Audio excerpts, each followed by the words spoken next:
أنعمنا بنعمة الإيمان والإسلام ونصلي ونسلم على خير الأنام سيدنا محمد وعلى آله وصحبه أجمعين أما بعد رب اشرح لي صدري ويسر لي أمري واحلل عقدة من لساني يفقهوا قولي رب يسير ولا تؤسر رب تمم بالخير برحمتك يا أرحم الراحمين. Assalamualaikum warahmatullahi wabarakatuh. Salam ukhuwah, salam sejahtera kepada Al-Fadil Ustaz Muhammad Nazri bin Haji Mustaqim yang sudi bersama kita di Kuliah Duha untuk mentadabbur surah Al-Baqarah pada pagi dengan ayat 229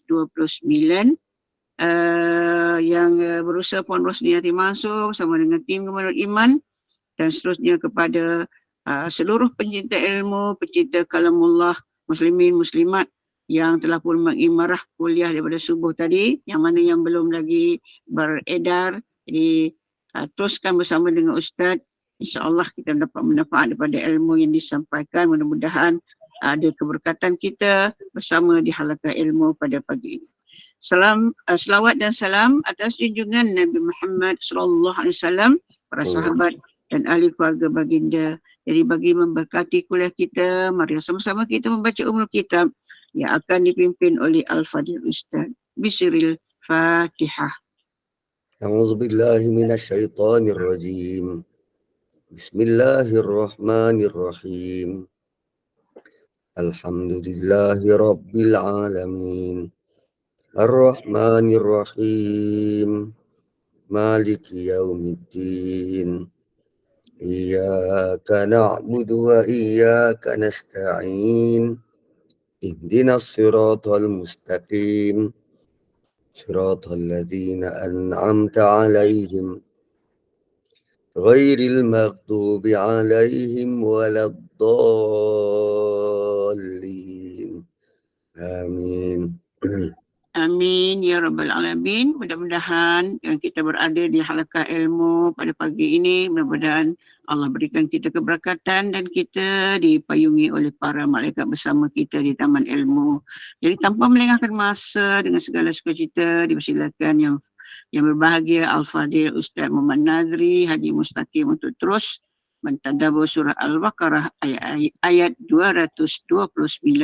Dipersilakan. A'udzubillahi minasyaitonirrajim. Bismillahirrahmanirrahim. Alhamdulillah wassalatu wassalamu ala Rasulillah wa ala alihi wa ashabihi ajma'in, amma ba'd. Assalamualaikum warahmatullahi wabarakatuh. Alhamdulillah, syukur pada Allah Subhanahu wa taala. Salawat serta salam kepada Rasulullah sallallahu alaihi wasallam, para sahabat baginda, isteri-isteri baginda, keluarga baginda, dan kepada seluruh muslimin dan muslimat yang menghidupkan sunnah baginda sehingga hari kiamat. So pagi ni sengaja saya nak buat awal sebab saya dekat Shah Alam sudah sampai awal macam ni. Nak tunggu 8.30 tu macam lama no lah. So saya buat awal.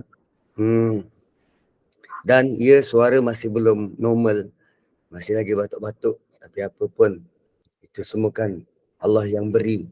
Mana tahu dengan batuk-batuk macam ni, Allah beri kita syurga, beri kita pahala lebih, menggugurkan dosa dan selamatkan kita dari api neraka.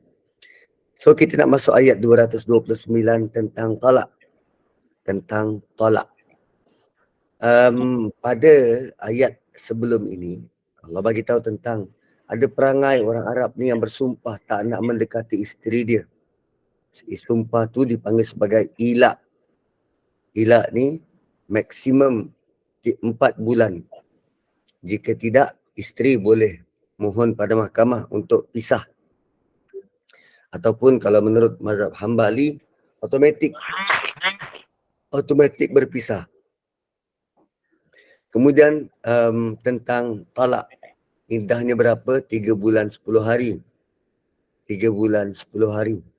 Dan itu ayat 228. Dan ayat 229. Hari ini kita nak lihat tentang proses talak itu sendiri. Proses ataupun apa yang kita perlu faham tentang talak. So Allah kata at-talaqu marratan. Talak itu hanya 2 kali. Talak maksudnya membuka ikatan tali, merungkaikan ikatan tali. Talak ni adalah perkataan berlawanan dengan nikah. Nikah ni mengikat tali. Mengikat tali. Talak membuka tali ikatan tu. So, talak yang boleh dirujuk, buka ikatan tu hanya boleh diikat kembali hanya 2 kali. Hanya 2 kali. Dan selama 2 kali itu, isteri perlu tunggu dan terima dengan redha. Kerana itu adalah hak yang Allah beri, peluang yang Allah beri pada suami. Maknanya kalau bercerai, suami nak rujuk, maka si isteri kena terima balik. Kemudian cerai lagi sekali, kali kedua, dan suami rujuk, kena terima juga. Kalaupun tidak suka, di sini Allah akan uji peringkat dan tahap kesabaran si isteri. Sekali, 2 kali. Dan ayat ini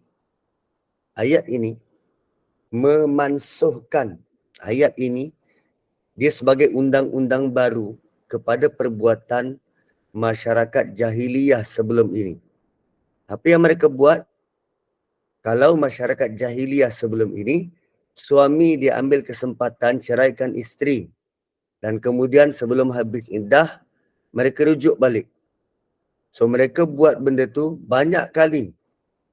Tujuannya biar isteri terseksa.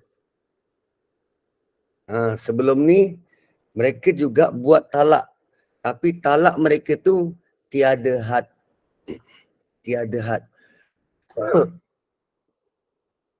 Kan, dia cerai, tunggu 3 bulan, lepas tu dia rujuk balik. Lepas tu cerai lagi, tunggu 3 bulan, dia rujuk balik.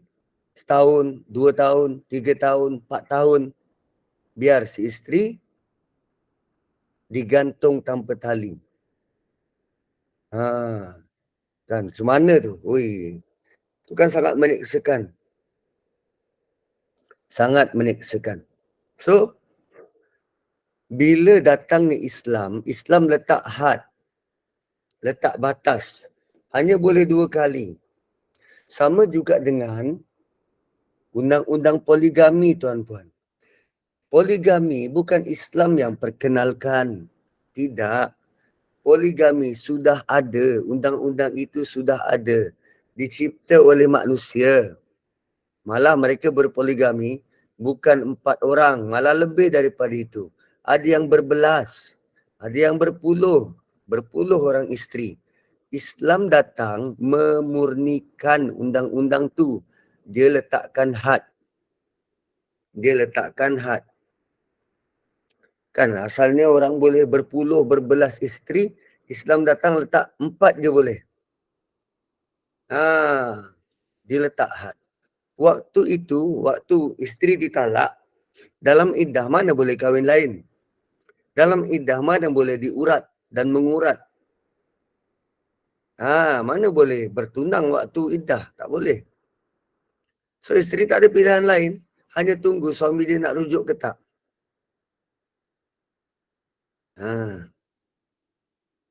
So bila Islam datang letak had, maka kita sebagai umatnya perlu beringat bahawa perkara talak ni bukan perkara yang main-main. Sebab kalau dah diberi peluang 2 kali dan selepas tu perlu sangat berhati-hati kerana kalau talak kali ketiga sudah tidak boleh rujuk semula. Dan kalau sudah 2 kali dan rujuk, maka sudah kena sangat berhati-hati dengan kata-kata dan perbuatan. Kerana tak ada peluang lain untuk rujuk kalau sudah bercerai. Kali ketiga. Cuma ada perkara penting yang kita perlu fahami. Bercerai bukanlah sesuatu yang hina. Bercerai itu bukan hina. Talak adalah jalan keluar. Jalan keluar kepada perkahwinan yang dah tak boleh diselamatkan. Allah beri jalan keluar. Macam rumah kita, kan, kita masuk pintu depan, ada tak pintu lain untuk keluar? Ada. Sama ada melalui pintu depan tu atau melalui pintu belakang. Jalan keluar. So, jalan keluar daripada masalah yang mungkin timbul asal dari perkahwinan tu adalah cerai. Dan duda ataupun panggilan duda dan janda itu bukan lambang seseorang tu bersalah. Cerai ini benda biasa. Cerai ini benda biasa. Maksud biasa ialah kita belum tentu serasi dengan orang yang bukan diri kita. Lagi-lagi berlainan jantina. Belum tentu sesuai, belum tentu serasi. So janganlah kita hina orang-orang yang berstatus duda ataupun janda. Orang yang bercerai ni bukan orang jahat. Orang yang bercerai ni bukan tak pandai jaga isteri atau tak pandai jaga suami. Tak. Allah tidak pernah differentiate orang beriman ni, ini orang beriman duda atau ini orang beriman janda. Tak. Bila Allah kata alladzina amanu, semua orang beriman. Walladzina yu'minuna billah, semua orang beriman. Tak kira dia single, berkahwin, duda, janda, andar tu. Kita yang suka meletakkan label-label begitu. Malah certain label merendah-rendahkan. Kan? Asalnya kita hidup harmoni. Tapi sebab mulut puaka kita, suka-suka letak label dengan pandangan merendahkan, mendatangkan stigma. Akhirnya nak hilangkan stigma tu punyalah payah, punya sukar. Bayangkan kalaulah perangai itu mempengaruhi orang lain dan perangai itu dari kita. Apa yang kita buat menghasilkan stigma. Orang lain ikut apa yang kita rasa, merendah-rendahkan orang lain, dan stigma tu berlangsung 10 tahun, 20 tahun, 30 tahun, 300 tahun. Kita dapat saham. Mau main-main. Man dalla ala syai' kafa'ilihi. Siapa yang mendatangkan contoh atas apa jua, maka dia akan dapat ganjaran atau azab seperti mana orang lain buat. Kalau kita beri contoh yang baik orang lain buat, apa yang dia buat kita dapat ganjaran. Tapi kalau kita datangkan contoh yang tak baik, orang lain buat, apa yang dia buat kita juga dapat dosa.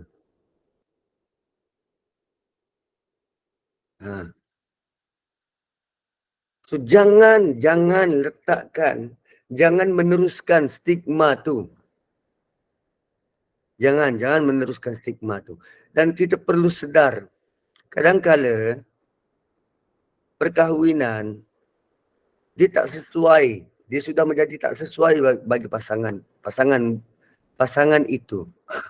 Sama juga macam kita kita bersyarikat. Kan kita berniaga ada rakan kongsi. So mula-mula ya mungkin sama hala tuju, tapi lama kelamaan yang satu nak buat macam ni, yang kita pula rasa macam ni. Yang rakan kongsi kata, kita kena naikkan harga. Kita kena naikkan harga, tapi kekalkan kualiti. Kita pula berpandangan, tak perlu naikkan harga. Sebab kalau naikkan harga, beban pada orang yang membeli, customer. Tapi kita tidaklah kurangkan kualiti. cuma kita kurangkan kuantiti. Kalau harga RM1 sebelum ni boleh dapat 18 karipap, sekarang harga RM1 dengan harga yang sama kita beri 15 karipap. So tak setuju. Bila tak setuju, okeylah. Masing-masing bawa lah haluan. Itu bukan bermaksud, mereka ni tak pandai nak negotiate, tak pandai nak berniaga. Bukan. Kita cuma mengambil langkah supaya tidak menjejaskan hubungan. Itu je. Biarlah mereka bercerai. Supaya mereka ada option. Boleh buat pilihan yang lain pula. Tapi lebih memeritkan, lebih menyedihkan ialah ramai pasangan kekal dalam hubungan perkahwinan yang teruk kerana malu digelar janda atau duda. Dia sanggup teruk, dia sanggup sakit hati, dia sanggup disakiti daripada malu digelar janda.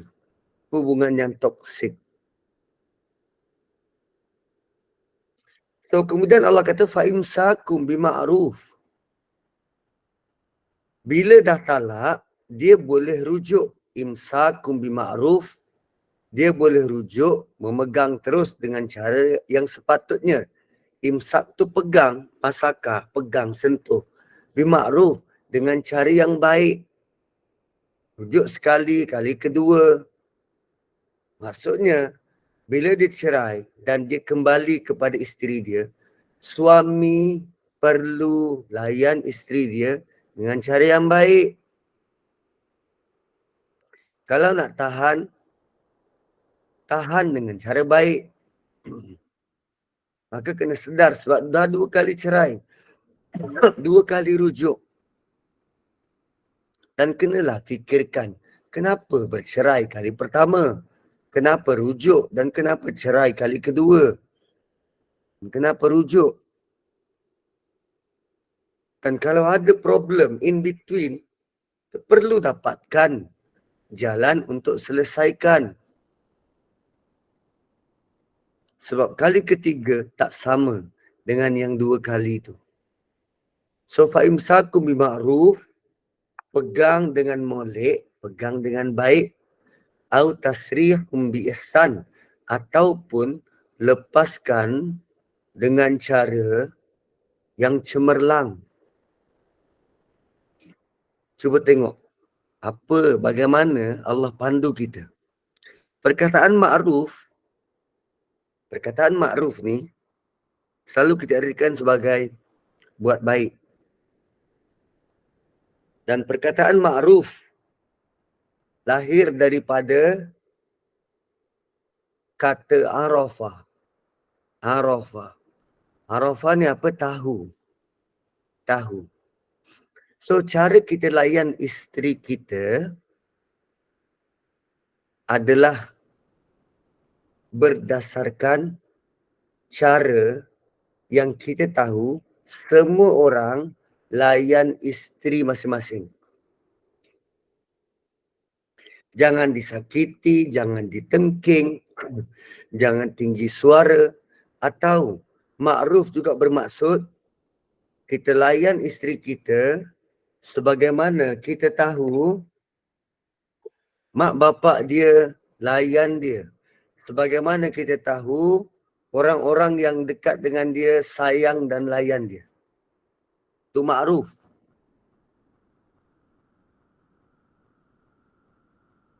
Au tasrihum bi ihsan. Kalaupun anda ceraikanlah dengan cara yang lebih baik. Ihsan ni excellent. Ihsan ni cemerlang.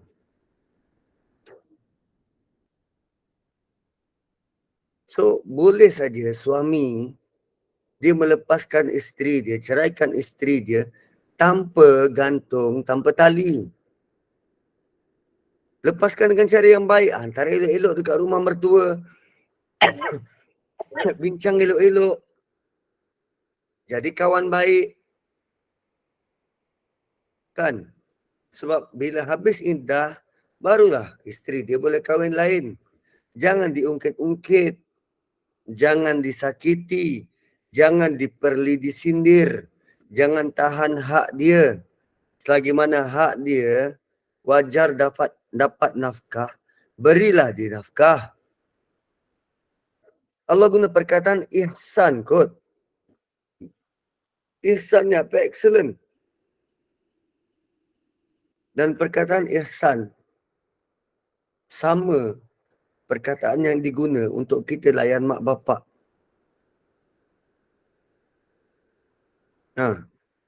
Kan? Wabil walidaini ihsanan. Sama. Pada tahap yang paling baik. Ihsanan. Tapi kalau berlaku dalam masyarakat kita, apa yang terjadi? Cerai-cerai lah pada pandang kau lah. Nak pergi mahkamah ke apa, aku tak mau tahu.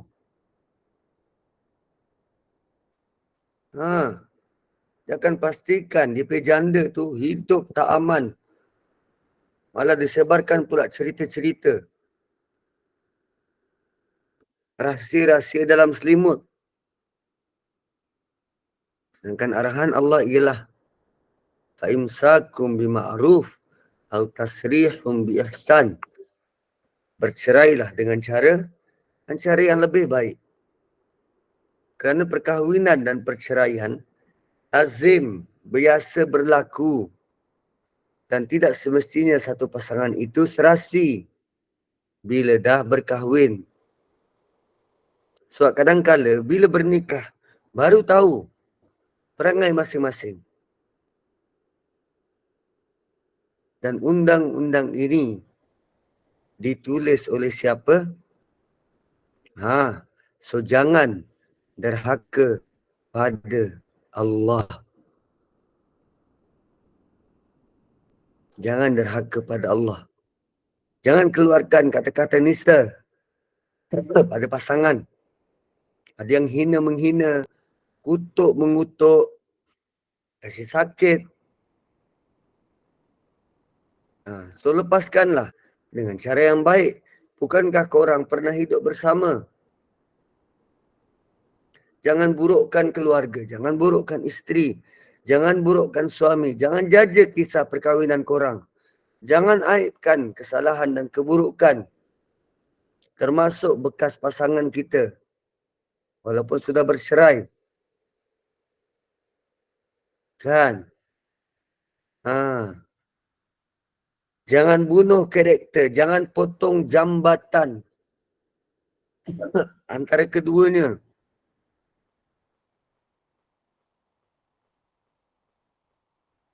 Gitu. Kadang yang pasangan yang bercerai itu okey je.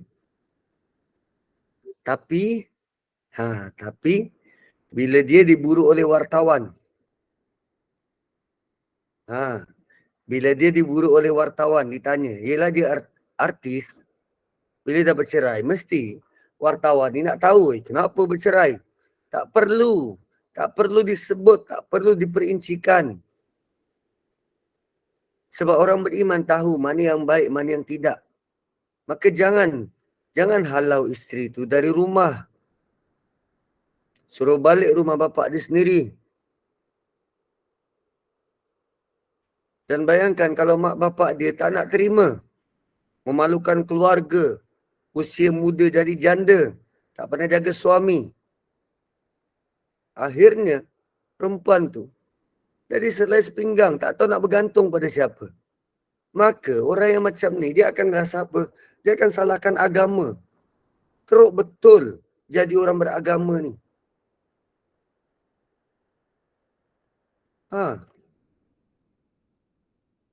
Tuan-puan, saya hadapi satu kes. Tapi ini bukan berkaitan dengan perkahwinan. Tapi tentang teruknya perangai manusia ni. Dahsyat. Ada satu klien saya. Dia miskin. Janda, anak 4 orang. Jaga mak. So dia dihalau dari rumah lama. masuk rumah baru. Masuk rumah baru. Sewanya tak adalah mahal, 400 satu bulan. Tapi bila nak masuk rumah baru, biasalah dia minta deposit. Deposit 3 bulan. Deposit 3 bulan. So dia kata boleh tak Masjid Negara dahulukan untuk deposit. Okay, kami pun berilah deposit 400. So dia ada 400. Dia kata dengan tuan rumah, saya boleh bayar 800 dulu.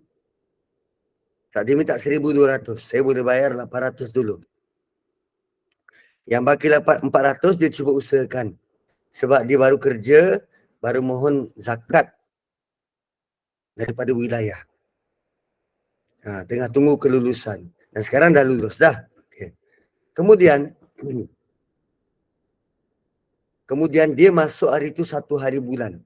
Dia masuk 1 hari bulan.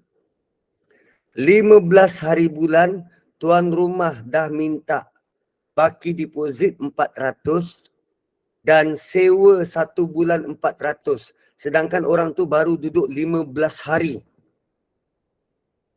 15 hari. So sama juga macam ni, ada orang yang langsung tak ada hati perut. Macam-macam dibuat. Macam-macam dibuat. Selalunya wanita yang jadi mangsa. Selalunya wanita yang jadi mangsa. Sebab masyarakat yang bodoh, yang tak belajar Al-Quran, yang tak belajar sunnah, akan lebihkan kedudukan lelaki, suami berbanding isteri. Sedangkan Islam datang beri keadilan. Tapi bila tidak rapat dengan Quran, dia jadi masyarakat yang tak ada peri kemanusiaan. Tak ada peri kemanusiaan. So, wala yahillu lakum an ta'khudhu mimma ataitumuhunna syai'a. Dan bila dah cerai, mana boleh minta balik pemberian-pemberian kita? Kita bagi rantai, kita bagi gelang, kita bagi mahar. Dia tuntut balik. Allah kata tak halal. Suami tak boleh minta balik apa sahaja pemberian kepada isteri, termasuklah mahar yang diberikan waktu bernikah. Pulut dakap, sauh kapal. Jangan sebab marah dan sebab sudah bercerai, maka dia tuntut balik. Siap tulis dalam dokumen nak menuntut dekat mahkamah. Buruk. Sangat buruk perangai. Tak tahu malu. Saya masih terkesan lagi dengan arwah abam dan keluarganya tu. Teruk betul keluarga dia. Teruk betul abang dia tu, abang ke adik entah. Kan sampai sekarang tak bayar. Walhal Allah dah beri dia keluasan rezeki. Dia punya berniaga maju. Tapi dengan berniaga dia untung dan maju, dia memilih untuk tak bayar hutang. Kau tunggu. Allah sedang beri istidraj. Aku bagi kau rezeki dan kau tak bayar hutang. Kau tunggu. Sebab dalam hutangmu itu ada harta anak yatim yang ditinggalkan abang. Kau tunggu.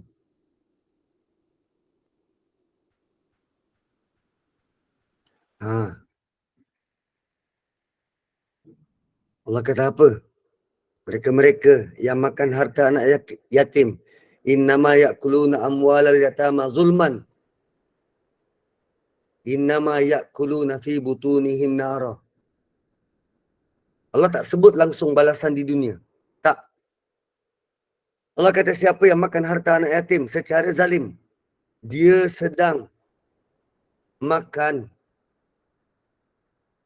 dan dalam perut dia penuh dengan api neraka. Allah tak sebut dekat dunia. Allah terus sebut dia jadi ahli neraka. Allah terus sebut dia jadi ahli neraka. Selagi dia tak bertaubat, namanya sudah terpahat untuk jadi ahli neraka.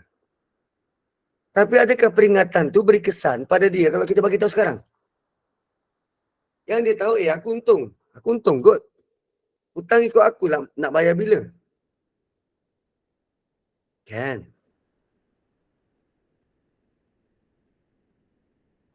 Maka untuk peraturan ini tuan-puan, peraturan talak 2 kali, kan, layan dengan baik ataupun pisah dengan lebih baik, dan jangan tuntut, jangan minta balik apa yang dah diberi. Semua itu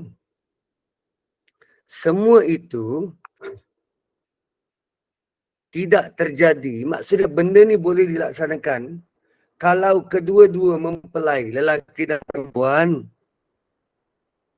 benar-benar nak menegakkan hukum Allah.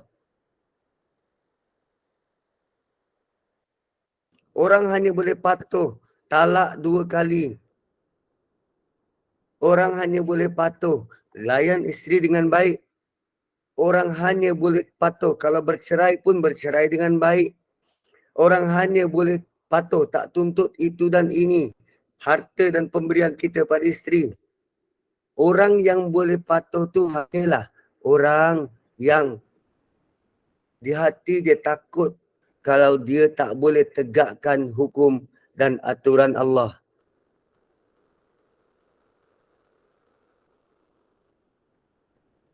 Illa ayakhafa alla yuqima hududallah.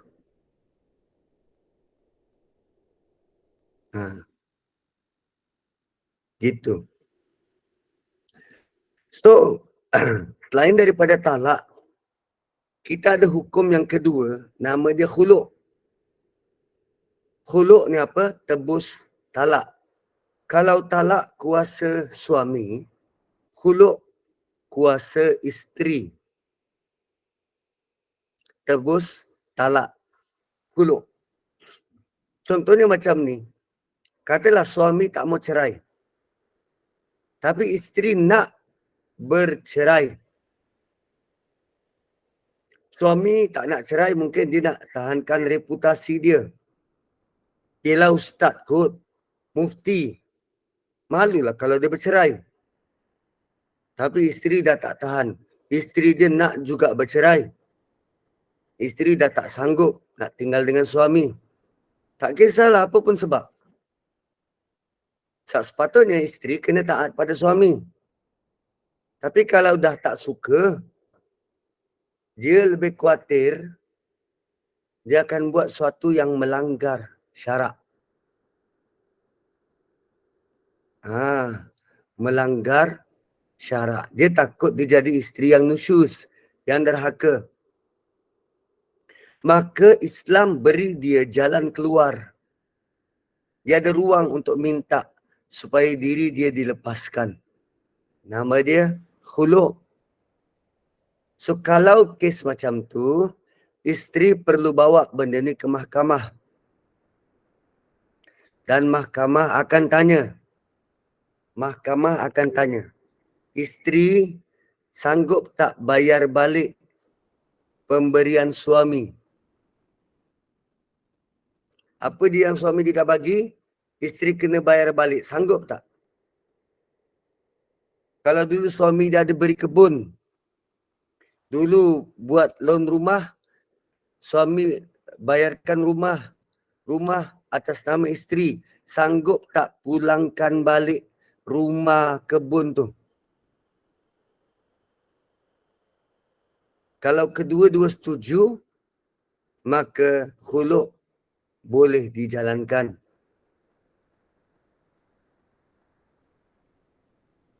Cuma suami tak boleh minta lebih daripada yang dikeluarkan sebagai mahar waktu kahwin dulu. Jangan suami minta lebih-lebih.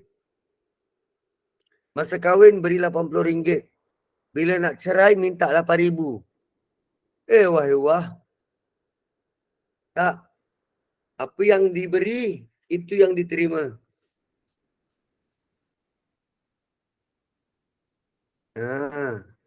Apa yang diberi, itu yang diterima. In khiftum alla yuqimah hududallah.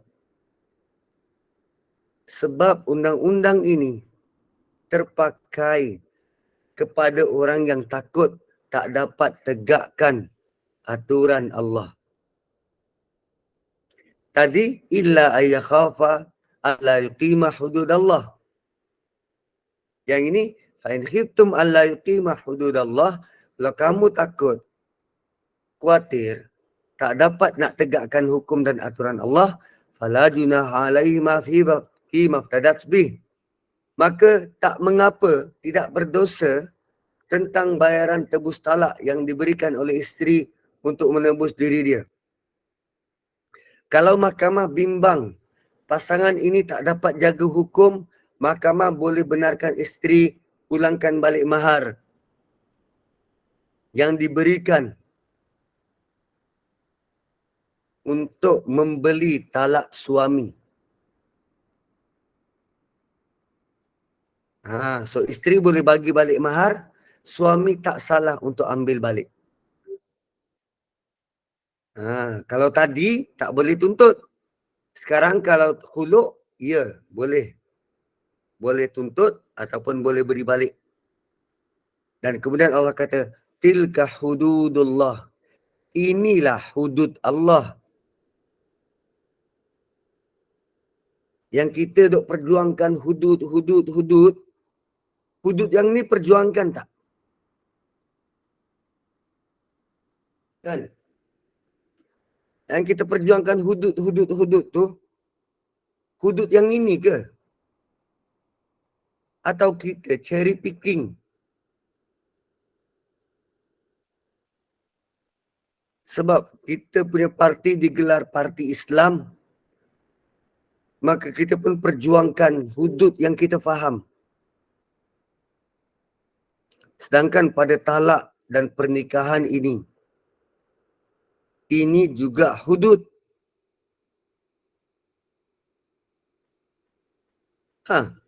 Ini juga hudud. Fala ta'taduha. Allah kata jangan langgar. Jabatan agama, bahagian perkahwinan, bahagian keluarga, sedang dari dulu sampai sekarang dan masa akan datang, sedang memperjuangkan kes-kes perkahwinan, perceraian, talak, khuluk, fasakh ni. Mereka sedang buat hudud Allah yang ini. Lepas tu kita kata, kita negara Islam, kita tak ada pun hukum hudud. Hukum hudud yang kau percaya ialah yang terdapat dalam kitab fiqh. Tapi Allah kata hukum hudud dalam Quran lebih banyak daripada itu. Hudud waktu puasa. Kan ayat 187 puasa. Pun hudud juga. Sini pun hudud juga. So janganlah cherry picking. Sebab tu mengajilah. Belajarlah. Bukan ikut membuta tuli. Kan. Allah kata ini peraturan Allah. Ini had. Benteng. Batas. Had. Hudud ni kata akar dia had. Hadadah. Had. Benteng. So ini benteng yang Allah beri. Batas yang Allah beri. Jangan melampau. Jangan langgar. Tengok bagaimana Allah guna kalimah hudud. Hudud adalah undang-undang. Hukum yang Allah tetapkan. Jangan pandai-pandai buat hukum sendiri. Jangan pandai-pandai buat keputusan sendiri. Allah dah ajar cara bernikah, cara bercerai. Allah ajar. Allah ajar cara bernikah. Dapat kat kita, oh kita pandai-pandai buat. Memperbarui nikah. Allah dah ajar. Jangan mandai-mandai.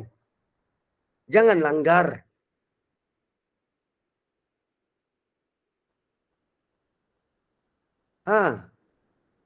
So, dalam perkara nikah cerai, Allah kelaskan ia sebagai hudud. Maka hudud bukanlah hanya potong tangan. Seperti yang disebut oleh orang-orang yang jahil. Dia faham hudud itu je. Wa man yata'adda hududallah fa ulaika humuz zalimun. Dia zalimi isteri. Orang zalim tak masuk syurga. Jangan risau puan. Dia zalimi isteri. Orang zalim Allah kata takkan masuk syurga. Jangan risau. Setakat dia boleh hidup dekat dunia berapa? 40 tahun, 50 tahun, 80 tahun. Itu je lah. Itu je lah waktu yang singkat untuk dia rasa nikmat dunia. Dah, biarlah dia zalim. Dia tegur, dia buat tak tahu. Suruh belajar, tak nak. Ambil kau. Biar dia nak zalimi diri, biar. Tak selalunya lelaki ni pendek umur. Dengan isap rokoknya. Dengan macam-macam lagi merempitnya. Dia mati dulu puan. Tak payah risau. Perempuan ni selalunya umur panjang. Dia zalimi berapa? 20 tahun, 30 tahun. Biar dia mati dulu. Lepas tu jangan doakan apa-apa. Biar terseksa. Baru dia tahu rendah tinggi langit. Tapi kalau sayang, kita doakan dari sekarang. Kalau sayang pada suami, sayang pada pernikahan, mohonlah pada Allah sungguh-sungguh munajat. Ia mungkin dia dah lama lalai. Maka kitalah yang belajar ni ingatkan mereka. Dan Allah beri amaran keras. Orang yang melanggar hukum yang Allah beri, hukum yang Allah buat, maka dia adalah orang zalim. Zalim. Takkan perkara dalam Quran pun tak tahu. Sebab tak belajar. Ya tuan puan. Betul tu Tuan Zaini. Kita sudah lihat pengalaman orang, cerita orang tentang kezaliman suami ni. Tak bertepi. Tak bertepi. Maka layaklah orang-orang zalim ni tempatnya bukan di syurga. Sangat layak. Sangat layak. Sebab orang yang teraniaya ni, kesian hidup dia. Kesian. Kesian.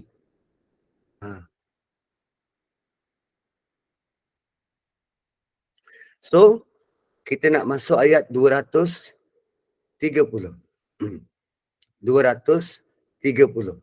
Dan ini masih lagi berkaitan dengan arahan-arahan bab fikah tentang perceraian. Perceraian. So, lazimnya kalau ayat-ayat Makkiyah Allah sebut tentang tauhid dan syirik. Tauhid dan syirik. Tapi bab tentang hukum fikah. Hukum fikah Allah sebut sekali je dan tak diulang tempat lain. Maknanya hukum fikah Allah takkan ulang lagi macam ayat ini di tempat lain, surah yang lain. Kalaupun diulang, itu tujuannya nak datangkan hukum yang lain. Maksudnya bab hukum cukup satu kali. Tak perlu ulang banyak kali. Itu sebagai ujian. Kita boleh dengar, patuh dan taat atau tidak. Tapi bab akidah, Allah ulang banyak kali dalam Quran.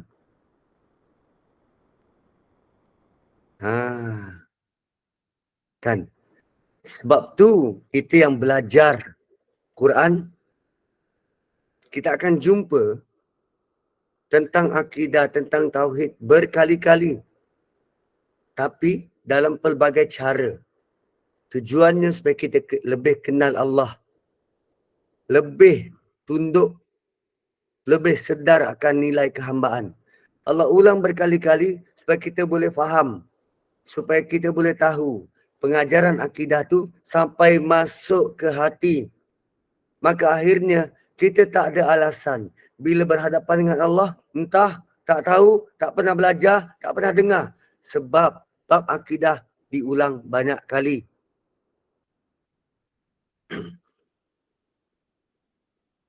Sebab kalau akidah tak betul, ibadah kita sia-sia. Ibadah boleh jadi tidak sah. Dan hukum yang kita ikut tidak berguna. Kalau akidah tak betul, masuk neraka. Masuk neraka. Gitu. Maka kita perlu pastikan akidah kemas, kerana akidah ini adalah batu asas. Dan kalau kita buat bangunan, akidah itulah bahan paling asas supaya bangunan yang dibina itu tapak dia tidak lemah, tidak cepat roboh.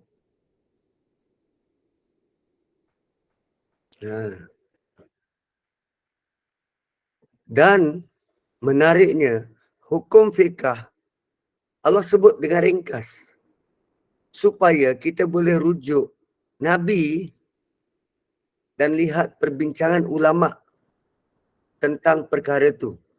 Allah tak bincang panjang lebar tentang hukum dalam Quran, tak. Tentang hukum diulas oleh Nabi, para sahabat dan ulama yang faham keperluan hukum tersebut. So, ayat 230 ni juga tentang cerai, tapi dimensinya macam ni. Perempuan yang telah diceraikan dan telah dirujuk 2 kali, sekarang ni diceraikan untuk kali ketiga. Ni dimensinya. Tadi Allah kata dekat atas, talak tu 2 kali. Tapi jika berlaku kali ketiga, maka apa perlu dibuat?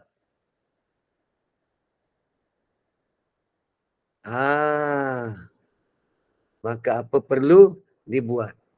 Fa'in talaqaha, kalau diceraikan juga buat kali ketiga,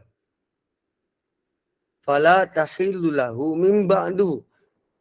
Perempuan itu tidak halal lagi bagi suami sesudah itu. Talak 3, suami dah tak boleh rujuk dan tak boleh dekati wanita tersebut. Tidak halal untuk mereka berkahwin semula selepas cerai kali ketiga. Rujuk tak boleh, nikah baru pun tak boleh. Walaupun dah habis iddah. Talak 3 je. Buat 3-3. Wassalam. Wassalam. Tapi tidak sedikit suami yang bodoh, yang baran, yang ego, sampai lafazkan cerai talak 3 terus, walaupun mereka hanya bercerai kali pertama. Yang gagal kawal emosi, yang tak nak baca Quran, tak nak belajar agama. Atau ada yang lebih bodoh dari itu sampai cerai, talak 100. Kerana apa? Oh, dia marah sangat. Tengok, dia kira dia punya kemarahan je. Tapi ada dia pernah risau kemarahan Allah sebab pandai-pandai buat hukum. Dia kira kemarahan dia sampai gagal guna akal yang waras. Ada dia ambil kisah tentang kemurkaan Allah. Bila dah sebut benda bodoh, kemudian menyesal. Nangis-nangis. Sebab bila dia buat macam tu, perkara ni perlu rujuk kepada mahkamah. Apa keputusan hakim?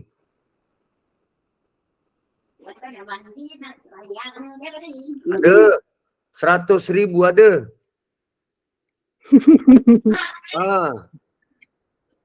Lepas tu menyesal. So benda macam ni kena rujuk pada mahkamah. Mahkamah yang tentukan. Dia lafazkan talak 3 atau hanya talak 1. Yang menentukan mahkamah. Oh, dia kira gaduh dia je. Dia boleh gaduh tu sementara dia ada tenaga. Umur berapa tahun? 30 tahun, 20 tahun, 40 tahun, 50 tahun, 60 tahun tak larat dah nak gaduh. 60 tahun tak larat dah nak gaduh. Muhammad Ali tu kaki tinju. Umur 60-70, Parkinson.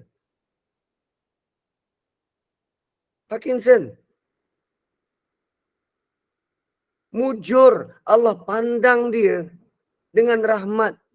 Datangkan rasa kasih sayang makhluk untuk memandang dia dengan rahmat.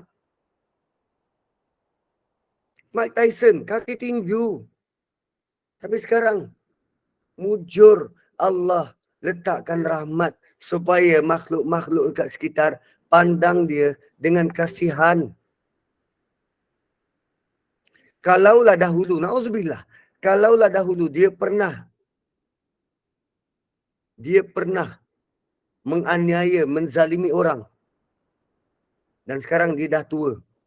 Orang yang dizalimi itu ada anak. Anak tu memerhati mak dia kena zalim.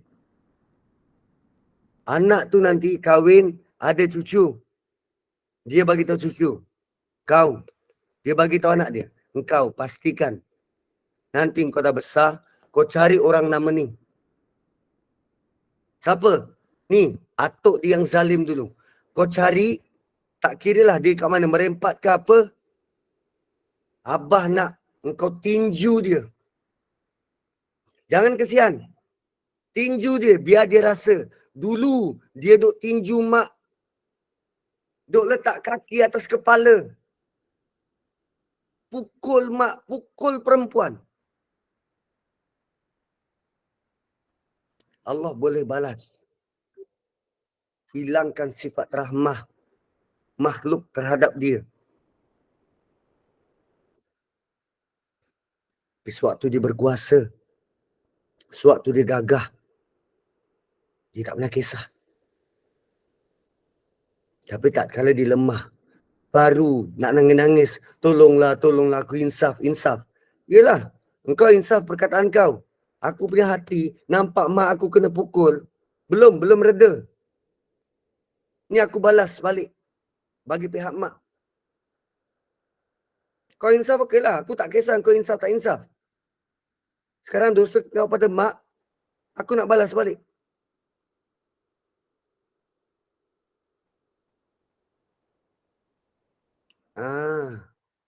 Gitu.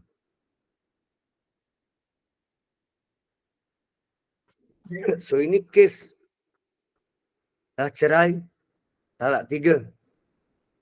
Talak kali ketiga.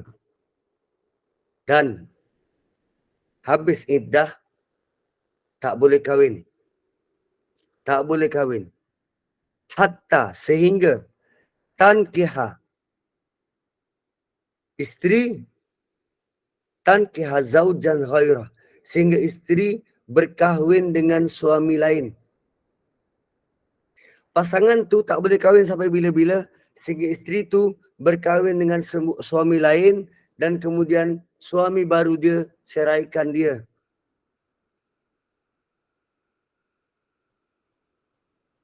Tapi dia tak boleh ikut suka, ikut logik kita je. Pertama, isteri tu kena berkahwin dengan lelaki lain dan mereka perlu bersama, bersetubuh, berjimat.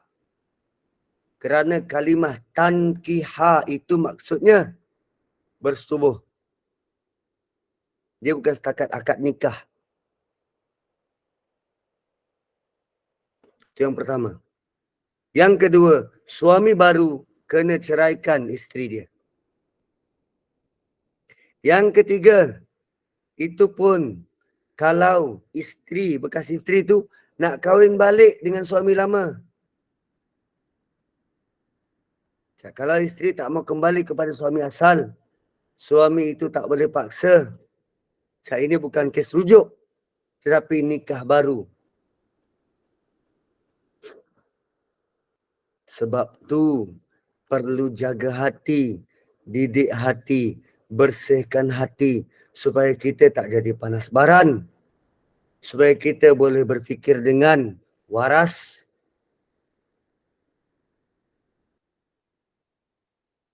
Ini tak. Dia ikut suka dia je. Fa'in tallaqaha fala junaha alaihima ayyataraja'a.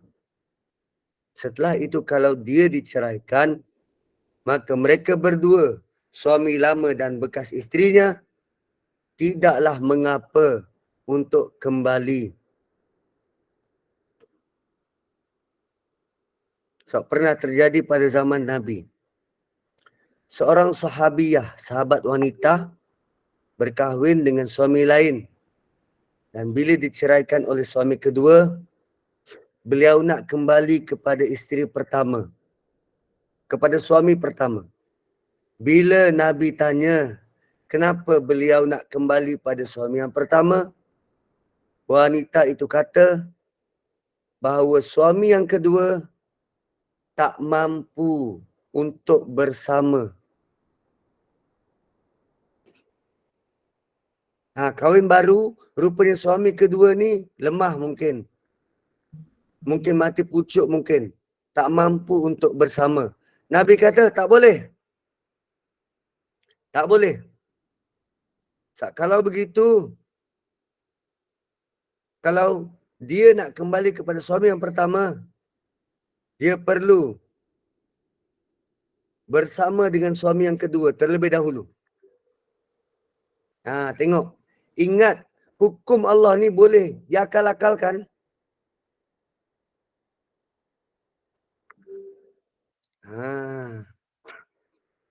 Kita pula gelar sebagai apa? Cina buta. Cina buta atau pak sanggup. Lepas tu siap ada perjanjian. Dah kahwin, ceraikan isteri. Lepas tu bayar pula Cina buta ni. Bayar pula, lepas tu syarat. Cina buta tak boleh tidur dengan isteri dia. Buatlah macam tu. Allah kata, siapa yang tak ikut hudud Allah, dia zalim. So, kita sebenarnya sudah hilang rasa sensitiviti. Walaupun kita sanggup dipanggil zalim oleh Allah. Yang penting, nafsu kita dapat apa yang dia nak. Perbuatan ini menghina hukum Allah dan itu adalah attempt, percubaan untuk menipu Allah. Kemudian in zanna an yuqima hududallah. Jika mereka benar-benar yakin akan dapat menegakkan aturan hukum Allah. Berkali-kali tuan-puan, ayat tentang talak di atas dan di bawah. Semuanya berkaitan dengan betul kalau engkau nak tegakkan hukum Allah, buat macam ni. Kalau engkau nak tegakkan hukum Allah, buat macam ni. Kalau engkau nak tegakkan hukum Allah, buat macam ni. Wa tilka hududullah yubayyinuha liqaumi ya'lamun. Itulah bentuk hukum Allah diterangkan pada kamu yang mahu faham, yang mahu belajar.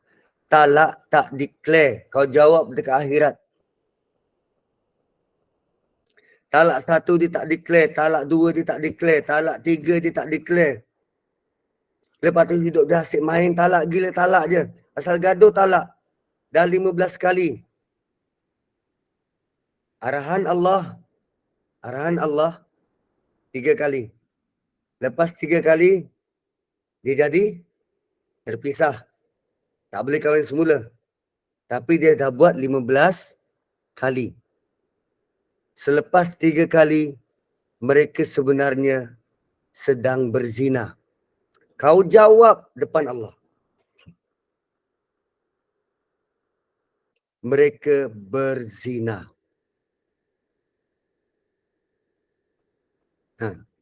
Jawab depan Allah. Allah kata, tilka hududullah. Begitulah peraturan Allah.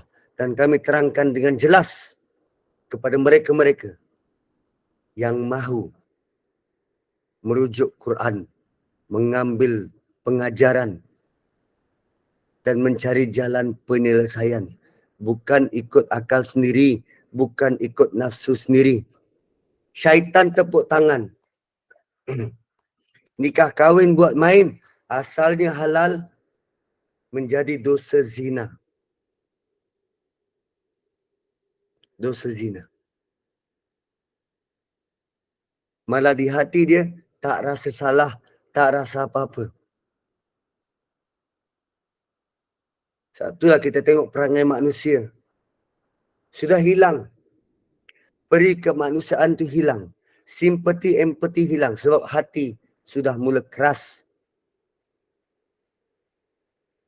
Dialah berzina, dapat hasil anak zina. Tapi dia tak sedar. Dia duk sedar anak dia tu halal. Anak ketiga, keempat, hasil zina. Anak kelima, hasil zina. Kemudian anak ini besar, dikawinkan. Dia jadi wali. Kahwin tu tak sah. Anak ini kahwin, beranak, tak sah. Itu nikah syubhah. Bis. Rosak. Hanya kerana dia buat main. Dia buat main. Ui, dahsyat tuan-tuan. Ini bukan main-main. Dia akan mendatangkan risiko yang besar. Bukan hanya kita. Tak. Tapi anak cucu keturunan kita.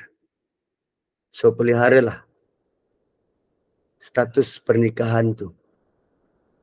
Kalau rasa tak dapat nak pelihara, ada jalan keluar melalui talak ataupun khuluk, tebus talak. Yang penting, yang pasti, ikutlah hukum dari Allah Subhanahu Wa Taala. Jangan buat pala tahu, jangan buat ikut kepala sendiri. So, tuan-tuan dan puan-puan, terima kasih kerana bersama saya pada pagi ini. Dan kita jumpa lagi kembali kepada moderator. Kita akan sambung nanti pada ayat 231. Cuma Ustaz, esok pagi, nak buka soalan ke Ustaz? boleh buka soalan. Cuma kelas esok pagi, saya tak dapat nak penuhi sebab tilawah Quran antarabangsa sudah bermula. Mana? So saya bertugas pagi dan juga malam. Jadi esok dengan lusa tak ada kelas, kita tunda ke hari Sabtu minggu depan. InsyaAllah, jika Allah masih berikan kita kesempatan untuk bernafas dan bertaubat. So kalau ada soalan, silakan. Silakan yang angkat tangan ni. Daripada tadi lenguh dah tangan tu. Fatimah Ali, silakan. Silakan.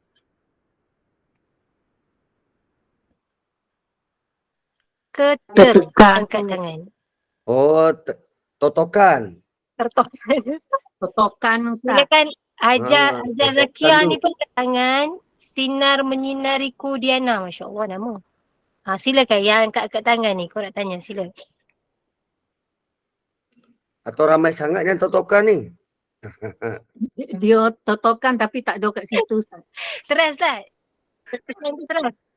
Dia stres. Sebut pasal rumah tangga ni stres.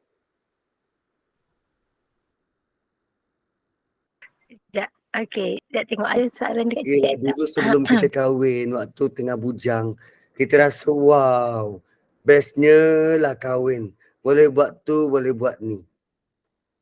Tapi rupanya bila dah kahwin, apa sal tak sama dengan yang kita impikan kan? Kenapa jadi macam ni pula? Kenapa perangai orang ni macam ni? Kenapa dia macam ni ya? Dulu waktu bercinta, dia punya romantik tu lain macam. Dia punya pick up line tu hari-hari bertali arus. Tapi bila dah kahwin, sonyap yo.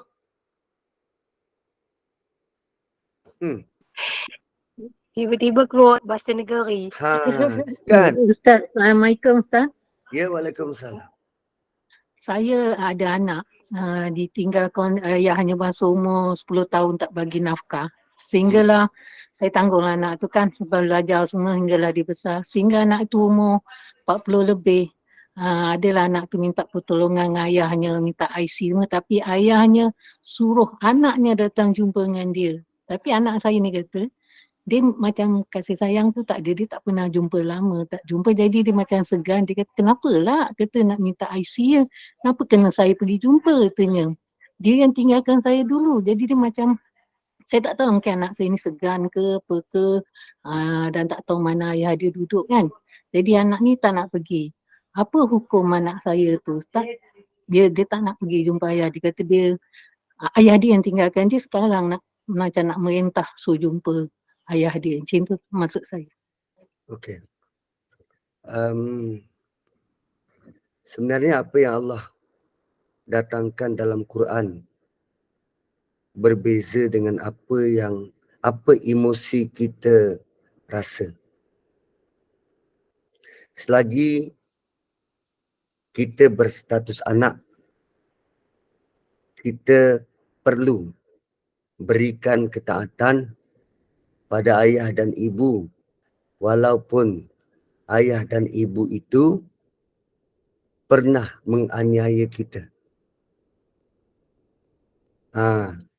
Saya tahu anak tu tengah protes. Lama ditinggalkan, tak pernah dapat kasih sayang. Tiba-tiba bila diminta sesuatu, si ayah pula beri demand macam-macam. Cuma selagi mana arahan daripada ayah tersebut tidak mendatangkan atau menghasilkan maksiat pada Allah, dia perlu patuh. Kalau suruh jumpa, jumpa je lah. Letak tepi dulu perasaan. Tak suka ke, tak selesa ke, letak je. Sebab usaha si anak untuk letak tepi perasaan sebab nak patuh perintah ayah, terlebih utama perintah Allah, yang itu dia punya ganjaran dia luar biasa.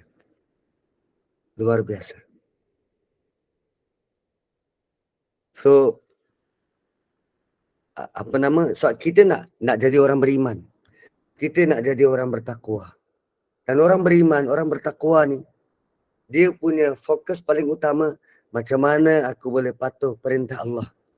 Dan antara perintah Allah ialah patuh perintah mak bapak walau mak bapak itu pernah menzalimi kita. Berat?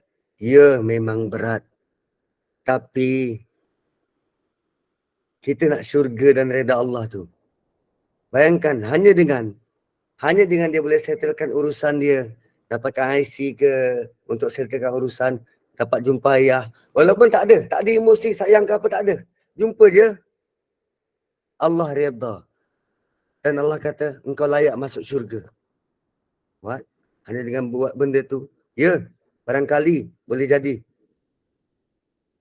Kerana kita nak patuh perintah Allah. Dan kita buat apa yang Allah suruh. Moga-moga anak puan. Moga-moga anak puan Allah ganjari dengan syurga. Dan bila dia dapat ganjaran syurga, dia pula boleh tarik mak dia, adik-beradik dia. Jom kita masuk syurga sama-sama. Sebab abang dulu ketepikan perasaan sebab nak patuh perintah Allah. Itu luar biasa, puan. Itu luar biasa. InsyaAllah Ustaz, saya akan beritahu dia. Terima kasih Ustaz. Sama-sama. Ada lagi soalan? Ini yang masih angkat tangan ni. Siapa Sinar menyinariku. Ini sinar. InsyaAllah. Namun. Ada soalan? Buka mic, sila. Assalamualaikum Ustaz dan para Waalaikumsalam. sahabat. Saya nak tanya pasal bab-bab kahwin ni. Kalau kita dah kahwin 3 kali tu, macam mana kalau kita nak kahwin ke-4 kali tu pula? Siapa yang kahwin ni? Isteri ke, perempuan ke, lelaki? Perempuan, sekiranya perempuan lah. Kalau dia nak kahwin lagi kali ke-4 tu, tak boleh ke Ustaz? Sebab dia dah cerai dah dengan suami dia. Okey. Maksudnya dia kahwin kali pertama diceraikan. Kahwin kali kedua diceraikan. Ceraikan. Okey. Suami yang sama ke? Taklah. Tak. Okey. Boleh kahwin kali keempat. 15 kali pun tak apa. Yang penting ikut cara yang Allah tetapkan. Satu suami hanya boleh ceraikan 2 kali. Satu orang suami hanya boleh ceraikan 2 kali dan dirujuk. Kali ketiga, dah tak boleh dah kahwin dengan suami tu. Kena cari suami lain. Dapat suami yang kedua, dia pun ada 3 peluang. Habis dia gunakan 3 peluang ni, cari pula suami ketiga. Well, kita kan tengah hot. Memanglah orang suka, orang cari dan nak kahwin. Dapatlah suami ketiga. Kena pula suami ketiga pun sama panas baran. 3 kali juga peluang talak dan dia guna habis. Tak mengapa kalau kita masih hot dan dapat perhatian, masih ada orang suka dan sudi, minta dia masuk meminang. Dan kita boleh terima tanpa melalui wali. Sebab janda bila dah kahwin, dia boleh pilih dia nak kahwin dengan lelaki atau tidak tanpa melalui wali. Tu maksudnya Allah berilah tu peluang dan peluang. Allah beri peluang dan peluang. Sebab tuan-puan, kita kalau kita beribadah waktu bujang, maksud bujang ni kita tak ada pasangan. Kita punya level of ibadah, pahalanya cukup berbeza dengan ibadah, nilai ibadah orang yang ada pasangan. Itu je kelebihan Allah bagi. Kalau kita single, ibadah kita, pahala kita berbeza dengan orang yang berpasangan. Tak tahu bezanya berapa, tapi memang ada beza. Memang ada beza. Allahu a'lam. Wali siapa? Wali band tu pun wali juga. Wali tu bapak kita, ataupun atuk, ataupun adik-beradik lelaki kita, ataupun pakcik kita. Ada 2 wali mujbir. Waktu kita anak dara, ada 2 wali mujbir. Bapak kita dan atuk kita. Bapak kita dan atuk kita. Lepas wali mujbir, dia ada wali yang biasa, abang kita. Bapak boleh paksa kita nak kahwin dengan siapa. Gitu. Wallahu a'lam.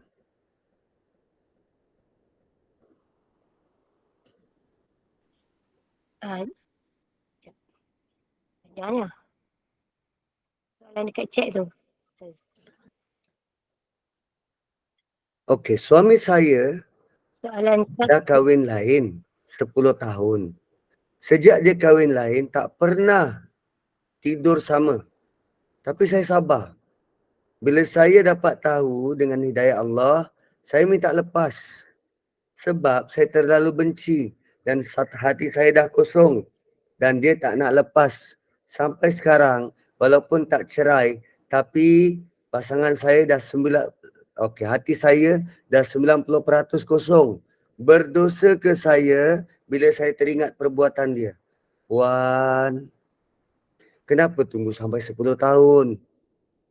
Bila dia kahwin lain, tak pernah tidur sama, tak pernah dengar berita, Puan dah boleh tuntut dekat mahkamah, bagi tahu keadaan sebenar, saya minta fasah atau saya nak tebus talak. Tak perlu tunggu sampai 10 tahun. Pergi je dekat mahkamah, bagi tahu suami saya kahwin lain, dia tak peduli saya, kami tak pernah tidur sama, saya tuntut fasah. Tak perlu minta lepas dari suami. Tak perlu. Tak perlu. Tak perlu minta lepas. Nanti mahkamah akan panggil suami. Mahkamah akan panggil suami. Gitu. So, selagi kita ada ikatan. Kan kita minta cerai, dia tak lepas kan? Selagi itu masih ada ikatan. Selagi masih ada ikatan, Puan masih terikat menjadi isteri. Dan terikat untuk menjalankan tanggungjawab pada suami. Kalau tak buat, kita berdosa. Gitu. Ya, kalau dia tidak melawat anak, tak bagi nafkah, lapor pada mahkamah. Kita laporkan tu sebab kita masih simpati pada dia. Kita tak nak dia jatuh di lembah kezaliman. So, kalau dia sentiasa berada dalam lembah kezaliman, bau syurga pun dia takkan rasa. Kita simpati. Bukan sayang pun, tapi simpati. Kalau aku tak buat macam ni, dia masuk neraka. Dan masuk neraka boleh jadi selama-lamanya. Dah, kalaupun dia dah tak bersama dengan aku, sekurang-kurangnya aku berusaha untuk dia tak masuk neraka. Dan aku harap dengan perbuatan baik yang aku buat ni, anak aku nanti menjadi anak yang lebih baik. Melayan wanita dengan adil dan saksama. Wallahu a'lam.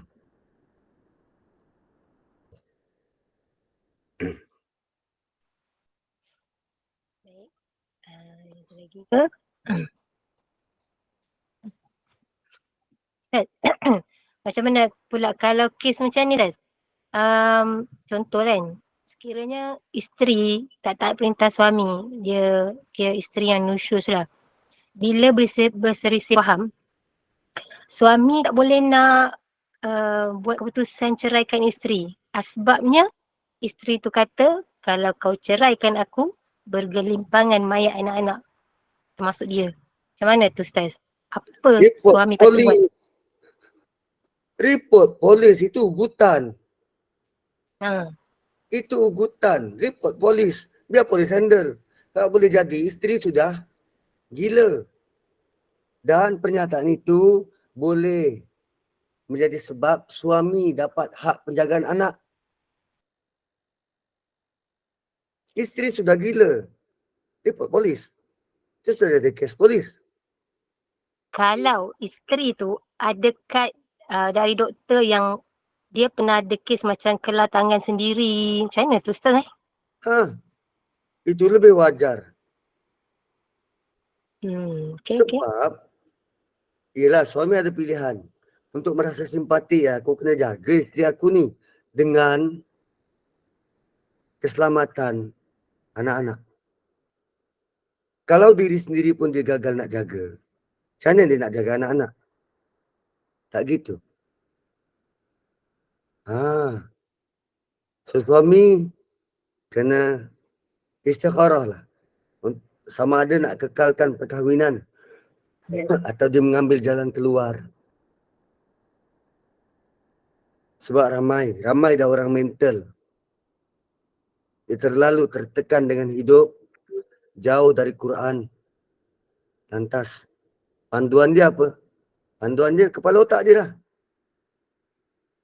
Panduan dia apa yang dia rasa betul, apa yang dia fikir betul.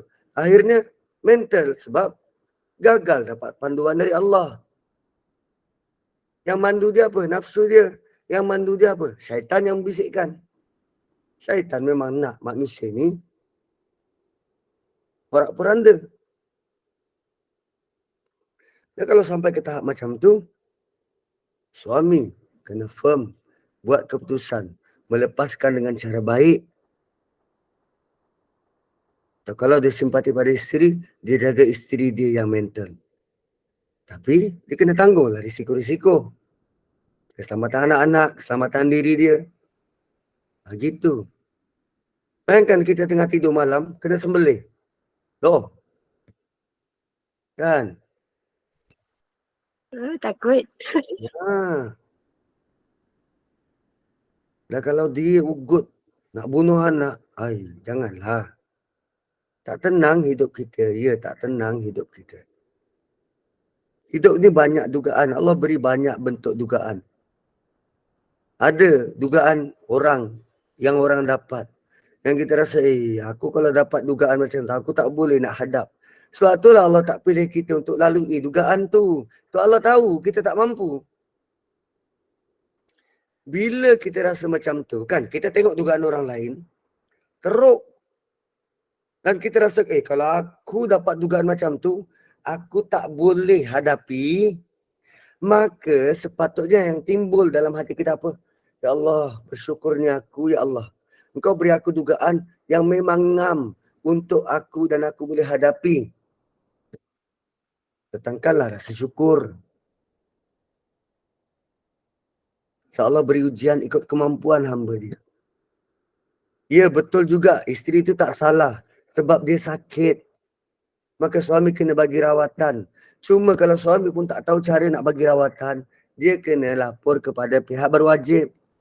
Hospital ke, polis ke, sebab dah terima ugutan macam tu. Report pada pejabat agama ke, minta nasihat daripada pejabat agama ke, daripada psikologis ke. Begitu. Ada cara dia. Dan paling utama ialah berdoalah. Moga minta Allah pandu. Minta hidayah sungguh-sungguh pada Allah. Sebab belum tentu apa pun idea yang keluar dari kepala kepala kita, apa pun tindakan yang kita buat, belum tentu Allah redha. Kita nak, kalau kita buat A, Allah redha kita buat A. Kalau kita buat B, Allah redha kita buat B. Tapi sebelum kita buat A dan kita buat B, ada tak kita mohon pada Allah, ya Allah pandulah keputusan-keputusan aku mengikut jalan yang engkau redha.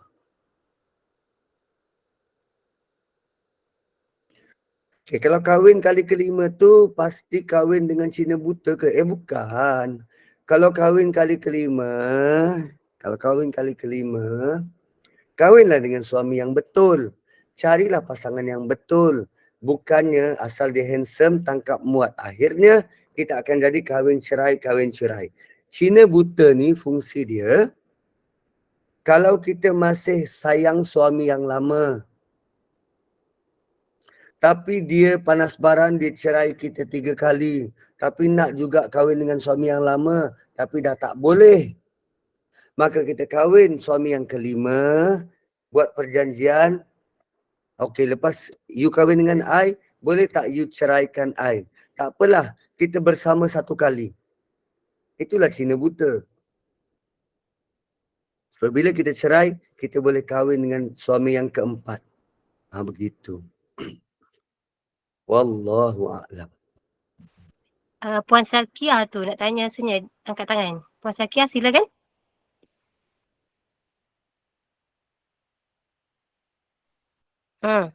Ke tertekan juga. Totokan. Banyak betul tertokan hari ni Ustaz. Ustaz jangan tertokan sudah. Marah. Subhanallah. Ustaz ada dekat mana Ustaz? Shah Alam? InsyaAllah. InsyaAllah. Ada kerja lah. Ada kenduri. Kakak saya buat kenduri.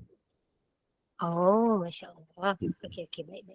Kami Kalau tak ada salam dah. beradik akan kumpul untuk baca Yasin, tahlil, buat usul. Oh, Masya Allah.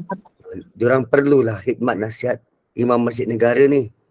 So kita tadabbur lah ayat Quran. Ya, betul sangat. Ha, Allahu Akbar. Masya Allah, bestnya.